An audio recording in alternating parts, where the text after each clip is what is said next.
뒤주 속에 사는 살바구미가 있었습니다. 어느 날 이제 나이도 들고 해서 장가를 들고 싶어서 이제 살 뒤주에서 나왔습니다.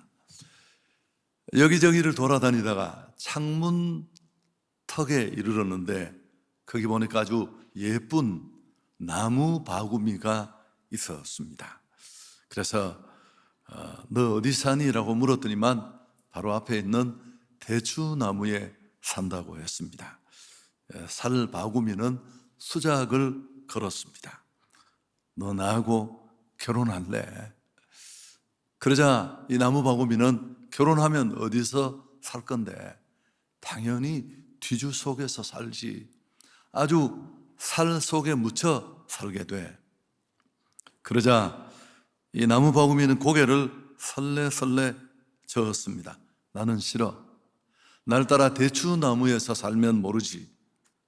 그러자 살 바구미는 거긴 춥잖아. 먹을 것도 신통치 않고. 그러자 나무 바구미는 그럼 넌 먹기 위해서 사니? 푸른 하늘을 보며 여행 다니는 행복을 몰라. 그리고 열심히 일해서 얻는 양식에 대한 기쁨도 잘 모르는구나. 그러자 살바구미는 답답한 바구미로군. 왜 힘들게 여행을 다녀? 또 일해서 열심히 일해서 얻는 양식은 또 뭐야? 그냥 무진장 살이 쌓여 있다니까. 나무 바구미는 대꾸도 없이 창을 넘어 사라졌습니다. 살바구미는 집으로 돌아왔고 그리고 옷장 속에 들러서 좀한테 장가를 갔습니다. 그런데 그날 밤에 집주인이 옷장에 좀약을 뿌렸습니다.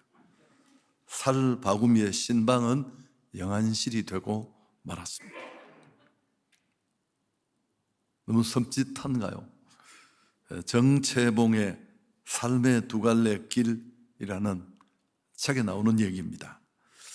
우리는 하루에도 100번 이상의 결정을 내립니다. 그리고 그 결정에 따라 삶의 방향도 달라집니다. 행복과 불행은 결과지만 사실은 자신이 내린 결정에서 비롯된 것입니다. 우리 앞에 놓여진 희망, 꿈, 목표 달성의 여부가 어떤 결정을 내리느냐에 달려 있습니다. 가만히 돌아보면 내 삶에 큰 영향을 미쳤던 그런 결정들이 있었죠. 학교를 선택하는 일, 또 배우자를 선택하는 일, 직업, 또 교회 선택까지. 만일 그때 내가 다른 선택을 했다면 나는 어떻게 되었을까요? 고등학교를 졸업하고 대학을 가지 않고 바로 직장 생활을 했더라면, 또 뜨겁게 사랑했던 그 첫사랑과 결혼을 했더라면 우리 인생은 또 다른 방향으로 흘러갔을 겁니다. 물론 그때의 내 결정이 후회 없는 그런 결정일 수도 있습니다. 그러나 돌아보면 너무 아쉽고 또 큰 기회를 놓친 것 같은 그런 후회되는 결정도 있을 것입니다. 좋은 결정은 멋진 결과를 만듭니다. 제가 얘기도 가끔씩 했는데 제가 존경하는 목사님 한 분이 책 서문에 그렇게 썼더라고요. 나는 매번 인생의 선택의 길에서 어려운 쪽을 선택했다. 더 힘들고 부담되는 쪽을. 그리고 그 선택이 지금까지 나를 이끌었는데 후회하지 않는다. 그분은 지금 목표를 참 잘 마치고 아주 멋진 후광을 누리며 남은 생을 살고 계십니다. 자, 이렇게 선택은 언제나 우리 삶을 갈라놓는데 좋은 선택도 있지만 잘못된 선택도 있습니다. 오늘 다윗의 선택은 정말 최악의 결정이었습니다. 10여 년 전에 다윗은 이스라엘의 왕으로 기름 부음을 받습니다. 그리고 여러 차례 하나님은 선지자를 통해 그가 이스라엘의 차기 왕이 될 것을 확인했습니다. 근데 시간은 너무 많이 흘렀습니다. 10년 가까이 시간이 흘렀지만 소망은 전혀 보이지 않고 달라진 건 하나도 없어요. 상황은 더 나빠지고 자기 목숨을 노리는 사울의 칼날은 더 번뜩입니다. 도대체 얼마를 더 이렇게 살아야 하는지. 그는 그 긴 유랑과 도피 생활에 지쳤습니다. 두 번에 걸쳐서 그의 정적인 이 사울을 제거할 그런 기회가 있었죠. 엔게디 황무지 또 10황무지, 이 14장, 26장의 상황인데 매번 그를 죽이지 않고 살려둡니다. 옷깃을 베고 물병과 창을 숨겨두어서 나는 당신에 대해서 악의가 없다는 자기 마음을, 진심을 보여줍니다. 그때 조금 낫지만 금세 또 마음이 돌아옵니다. 어김없이 찾아와서 그를 죽이려고 했습니다. 여러분, 이런 일이 계속 되니까 질리고 지쳤습니다. 다윗이 어떤 생각을 하느냐 하면 이러다가 왕은 고사하고 내 생명을 부지하기도 어렵겠다. 한계 상황에 이르는 것입니다. 1절에 보면 그런 내용이 나옵니다. 다윗이 그 마음에 생각하기를 내가 후일에는 사울의 손에 붙잡히리니 블레셋 사람들의 땅으로 피하여 들어가는 것이 좋겠다. 그래서 그는 주저없이 서둘러 추종자들과 함께 블레셋이라는 적진으로 망명하게 됩니다. 여러분, 성경을 읽으면서 우리가 착각할 수 있는 부분인데 또 이렇게 같이 설명도 가끔 합니다만 사실 다윗의 블레셋 행은 이게 처음이 아니에요. 21장에 있었습니다. 노브에서 제사장들을 만나 칼을 구하고 떡을 구하는 일로 제사장들이 다 몰살당하고 사울에 대한 두려움에 다윗은 언급결에 블레셋으로 21장에 또 넘어갑니다. 금방 정체가 드러나자 그는 바보 흉내를 내면서 기질을 발휘해 미친 척하고 가까스로 그 위기에서 벗어날 수 있었습니다. 근데 이번에 또 블레셋 망명을 결정한 것입니다. 이건 하나님의 뜻이 아니에요. 그가 1차 블레셋에서 돌아와서 아둘람 굴에 숨어 있을 때 갓 선지자가 찾아와서 뭐라고 합니까? 유다 땅으로 돌아가라고. 이스라엘의 왕 될 사람으로서 아무리 힘들지만 이 땅을 떠나는 것은 하나님의 뜻이 아니라는 겁니다. 오늘도 마찬가지입니다. 사울의 끈질긴 추격, 또 600명 넘는 휘하 사람들의 식량, 이런 절절한 필요가 있었지만 그럼에도 불구하고 용납될 수 없는 일이었습니다. 블레셋행을 결정하고 난 다음에도 한동안은 형통했습니다. 문제가 없었습니다. 계획대로 사울을 따돌릴 수 있었고 또 블레셋 아기스 왕으로부터 시급을 얻어 살 곳도 생깁니다. 4절 5절이 그런 얘기를 하고 있습니다. 다윗이 가드에 도망한 것을 어떤 사람이 사울에게 전하매 사울이 다시는 그를 수색하지 아니했다. 불신앙으로 선택한 인간적인 결정이었습니다마는 한동안은 아무 문제가 없어 보였습니다. 하나님의 뜻이 아니면 당장 길이 막혀야 하는데 오히려 술술 풀리기까지 합니다. 여러분, 이게 잘못된 결정의 함정입니다.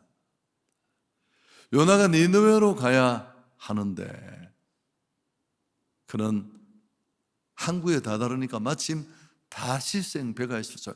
때마침 그 배를 타고 순항하는가 싶었잖아요. 마찬가지입니다. 다윗은 스스로도 착각했을 가능성이 큽니다. 내 생각은 적중했고 자기 선택이 옳았다고, 그리고 이게 하나님의 뜻이야, 하나님의 은혜가 아니면 어떻게 이런 일이 가능할까 생각했을지도 모릅니다. 그렇지만 앞에 얘기했습니다마는 다윗의 블레셋 행은 그의 인생의 최악의 결정 가운데 하나입니다. 이 블레셋 시글락에 머무는 1년 4개월은 그야말로 최악이었습니다. 평안을 찾기 위해 갔는데 한순간도 평안은 없었습니다. 비참하고 초라하고 절망적인 시간을 보냅니다. 간증이 다 사라졌어요.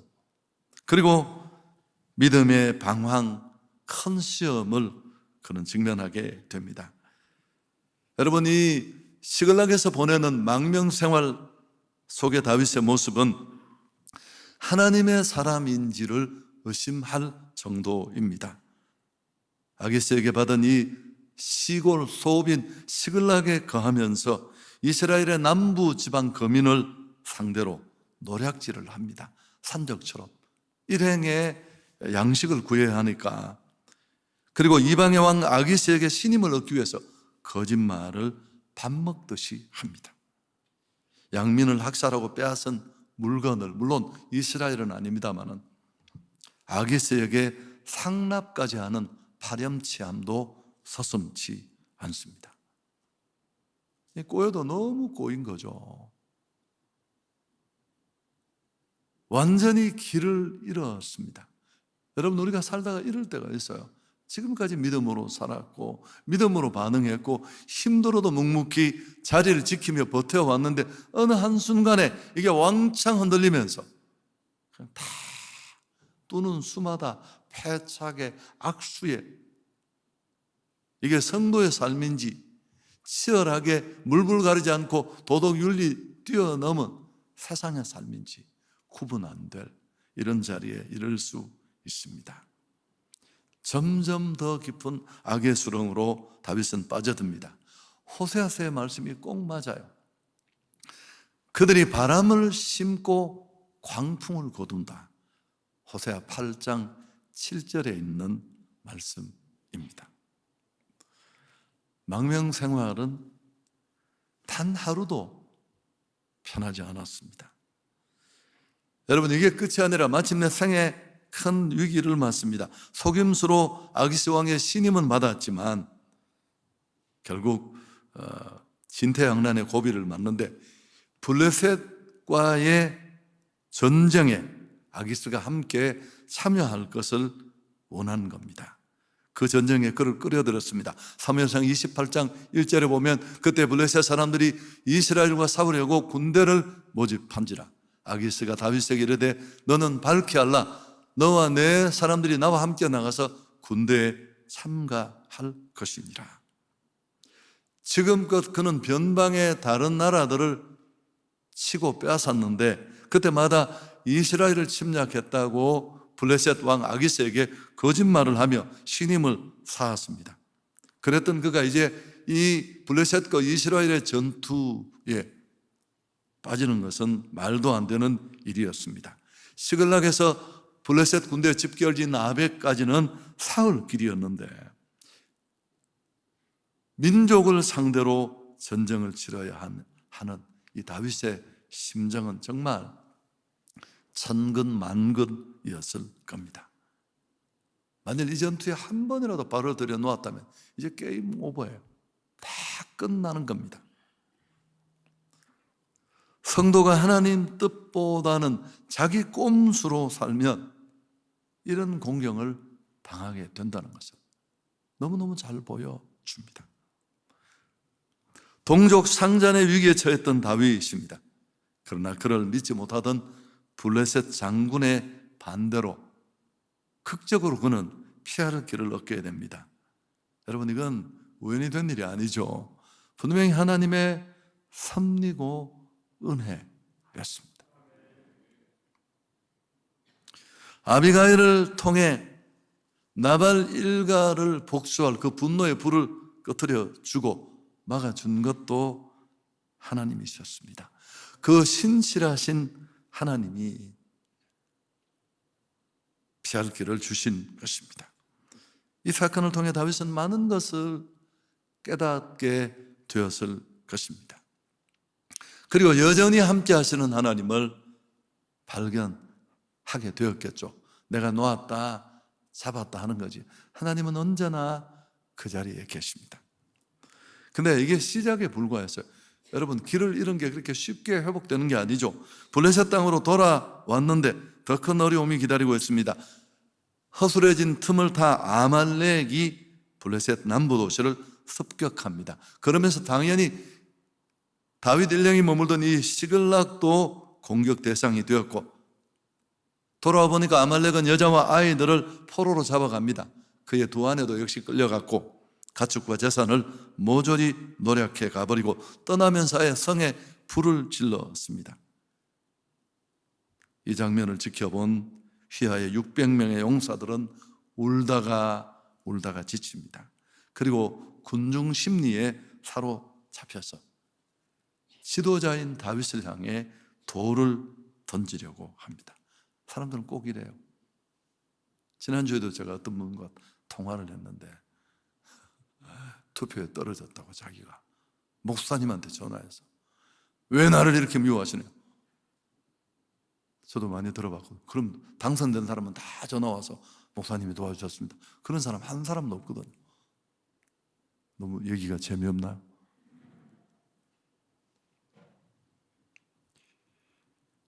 다윗 망명 생활 10년 최대 위기를 맞습니다. 그것도 가장 사랑하고 신뢰하고 생사고락을 함께했던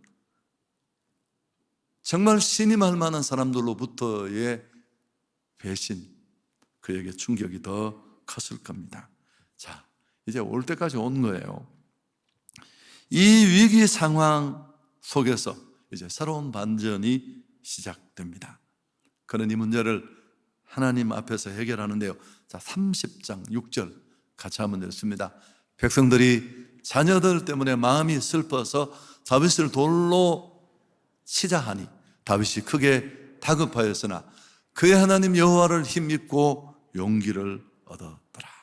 이 구절은 굉장히 중요한 구절인데, 이 위급한 상황에서 다윗은 하나님을 생각하게 되었고 그 하나님을 힘입어 다시 용기를 얻습니다. 이 낭망의 자리를 툴툴 털고 나오는데, 이게 우리 번역만 봐서는 쉽지 않습니다만 히브리 원문을 보면 와우 계속법이라는 어법이 쓰였습니다. 이건 뭘 나타내느냐 하면 앞에 결과가 뒤에 결정의 원인이 될 때 쓰는 어법이에요. 그는 길을 잃고 꼬이고 꼬여서 엉망이 되어 찾아온 이 절망 속에서 내가 잘못했구나. 그리고 비로소 자신을 돌아보게 됩니다. 그리고 나서 여전히 함께 하시는 하나님, 그 하나님이 나를 지금까지 이끄셨는데 내가 인간적인 방법으로 이 문제를 해결하려 했구나. 주목해야 될 것은 그의 하나님 여호와를 힘입었다. 그 하나님이 바로 나의 하나님이시라는 걸 알고 돌아서게 된 것입니다. 할렐루야. 진즉에 그랬어야 했습니다. 그리고 비로소 기도하게 됩니다. 30장 8절 보면 다시 한번 같이 읽을까요? 다윗이 여호와께 묻잡아 이르되 내가 이 군대를 추격하면 따라잡겠나이까 하니 여호와께서 그에게 대답하시다.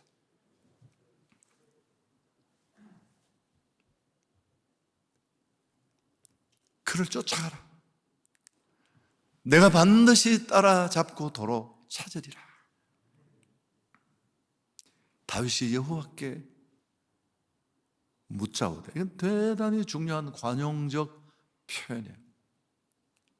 마음대로 살다가 무너졌을 때 처음에도 그랬어요. 그는 다시 하나님의 인도의 중요성을 알고 하나님께 묻고 인도를 받는 삶을 회복하셨는데 지금도 마찬가지입니다. 여러분, 다윗은 왜 이렇게 잘못된 결정을 할 수밖에 없었을까요? 그 첫 번째 이유는 믿음의 요동입니다. 하나님의 인도에 대한 확신이 흔들렸기 때문입니다. 여러분, 지금도 그렇습니다. 직분이 무엇이고 어떤 간증을 얼마만큼 누렸고 신앙생활의 연조가 아무리 커리어가 길고 하더라도 살아계신 하나님의 나를 인도하시고 나는 하나님으로 산다는 이 절대적 신앙이 요동하면 이런 결과가 됩니다. 너무 지치고 도망자의 시간이 길어지니까 이러다가 진짜 죽겠다. 왕은 고사하고 살 길을 찾자. 여러분, 이렇게 해서 이런 악수를 두게 된 거잖아요. 자, 1절을 다시 한번 보시면 다윗이 그 마음에 생각하기를 내가 후일에는 사울의 손에 잡히겠다. 이 마음에서 이게 먼저 시작되는 거예요. 그래서 생각이 무너지면 다 무너집니다. 늘 믿음으로 반응했던 그가 스스로 자신은 망할 것이라고 생각했습니다. 끝나지 않고 멈추지 않는 이 지긋지긋한 상황을 보며 비관적으로 생각한 것입니다. 그래서 여러분, 이 생각은 정말 무섭습니다. 신앙이 시작되는 자리도 생각이고 그 신앙이 무너지는 첫 자리도 이 자리예요. 그리고 누군가가 내게 말하는 것, 그 말도 중요하고 그 말을 듣는 것도 중요하지만 자신이 자신에게 하는 말은 더 무서워요. 스스로가 난 이제 망했어, 난 끝나서. 주변 사람들도 그 어둠의 영향을 받지만 내 안에 있는 자아라는 내 소리를 듣는 나가 있잖아요. 그 자아가 정말 주눅이 들어서 아무것도 못하게 됩니다. 여러분, 이렇게 두려우니까 그저 상황에 밀려 조급하게 그는 블레셋 망명을 결정했고 그게 화근이 된 거죠. 신앙의 최고 정상은 성령 하나님의 인도를 받는 것입니다. 여러분, 거기는 계획도 없고 아무것도 없어요. 그분이 완벽하게 나를 이끄시고 생각하면 이루어지는 간증으로 넘치는 그런 길을 가게 되는데, 여러분, 그렇게 되는 성령의 인도를 가장 가로막는 가장 큰 걸림돌이 조급함입니다. 자, 우리는 길을 잃었을 때 어떻게 해야 할까요? 우선은 이런 일을 막는 게 더 예방적인 신앙이겠죠. 그러려면 한번 된통 당해봐야 돼요. 길을 잃으면 어떻게 해야 됩니까? 아이들을 이렇게 키울 때, 저도 우리 이제 삼조독자를 잃어버릴 때가 있었는데, 다 그런 경우 있잖아. 아이를 딱 잃어버리면 애들이 어떻게 하나요? 그 엄마가 혹시 시장에 데리고 갈 때 그럽니다. 혹시 엄마 이러면 너 그 자리에 서 있어야 된다. 근데 애들은 그렇게 하지 않잖아요. 막 좌우로 뛰어서 더 거리가 벌어지고 엄마는 찾을 수가 없어요. 애들만 그럴까요? 심리학자 롤로 메이가 그런 얘기를 했습니다. 인간은 길을 잃었을 때 더 빨리 뛰어가는 유일한 동물이다. 참 재밌죠. 길을 잃었으면, 이게 꼬였으면 그 자리에 서서 돌아봐야 될 텐데 더 빨리 달려갑니다. 더 엉망진창을 만들어 버리는 겁니다. 이때 우리는 깊이 생각해야 합니다. 오늘 이 와우 계속법을 동원해서 원래 성경이 말하려는 의도가 그거예요. 이 절망의 자리에서 다윗은 곰곰이 생각을 하는 겁니다. 내가 어떻게 무엇으로 여기까지 왔는가? 목동이던 난데, 아버지도 나를 우습게 봤는데 내가 어떻게 여기까지 왔는지. 그러자 하나님이 보였고 그 하나님은 나의 하나님이셨습니다. 그래서 다시 기도의 자리로 나아갈 수 있었습니다. 여호와께 묻자와 이르되 여러분, 성도는 어떤 경우에도 사람에게 피하지 말고 하나님께 피해야 합니다. 시편 118편 8절 9절 우리 같이 한번 읽을까요? 여호와께 피하는 것이 사람을 신뢰하는 것보다 나으며 여호와께 피하는 것이 고관들을 신뢰하는 것보다 낫다. 그 자리에서 항복의 손을 높이 들고 주님의 이름을 부르면 돼요. 여러분, 제 목회, 제 삶의 해법은 이것밖에 없었어요. 누가 나를 도와줄 사람이 누가 있나요? 누군가가 옆에서 나를 도와줄 수 있으면 그건 어려움도 아니에요.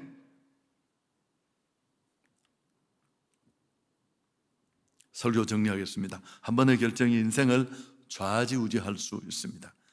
하나님 안에서 깊이 생각하고 결정해야 합니다. 에리 프롬은 이성은 인간에게 축복이면서 동시에 저주이기도 하다. 잘못 사용하면 초악수가 되니까요. 두려움 때문에 내린 꼼수, 최악수가 되었습니다. 믿음이 흔들리면서 이런 일이 생긴 거죠. 다윗은 두려운 마음을 하나님의 뜻을 구하며 기도하기보다는 무너진 자기 생각 쫓아갔다가 이렇게 된 것입니다. 그리고 이스라엘의 왕이 될 사람인데 말씀을 믿고 그는 힘들어도 거기 있어야 돼요. 여러분, 신앙의 마지막 최고수가 뭐라고? 버티기예요. 버티기. 말이 좋아서 버티기지 그냥 갈 데가 없어서 수그리고 있는 거예요. 그게 정말 많은 매듭들을 다 풀어냅니다. 이걸 못 참고 성급하게 인간적으로 뛰쳐나가면 대단히 어려워집니다. 물론 다윗은 그 어려움을 하나님이 함께 하셔서 그 위기를 넘기게 해주셨습니다. 제가 뭐 다른 이야기를 하면서 마치고 싶었는데 또 제 이야기밖에 할 수 없는데 전 30대 중반에부터 웬일인지 준비는 안 됐는데 내가 꿈꾸는 성경적 목회를 바라는 담임 목회자의 열망이 정말 켜켜이 쌓였어요. 35, 36, 37 정말 아무것도 모르는데 왜 그랬는지 몰라요. 그런 욕심이 점점 커지다가 의욕이 앞서고 결국 인간적으로 엉뚱한 생각을 합니다. 그래서 한 곳에 담임 목회자로 가게 되고요. 거기서 제가 넥타이로 목이 졸려서 쫓겨납니다. 처참하게. 그날은 제 여동생이 이제 5살 어린 여동생이 결혼을 하는 그런 날이었고요. 아버지 어머니는 돌아가셨고 그때 이제 제가 목이 졸려서 이렇게 손수건으로 목을 가리고 그 손님들을 맞아야 될 그런 상황이었습니다. 얼마나 처참해요. 그래서 이제 그 추운 날 대구의 주암산 기도원이라는 기도원에 올라가서 비닐봉지 뒤집어 쓰고 비닐봉지 쓰고 기도하면 그 입김이 들어가서 달걀 귀신 같아요. 이는 덜덜덜덜덜 그 추운 겨울에 떨리는데 하나님 왜 나를 그러면서 다시 나를 보게 되고 하나님의 인도를 받게 되고 물론 하나님은 그것까지도 사용하셔서 저를 이렇게라도 빚어주셨습니다. 여러분 그러면서 깨닫게 된 게 뭘까요? 절대 내 생각으로 튀어나가지 않겠다라는 게 아주 몸에 장착이 됐어요. 좋으신 하나님께 영광을 돌리겠습니다.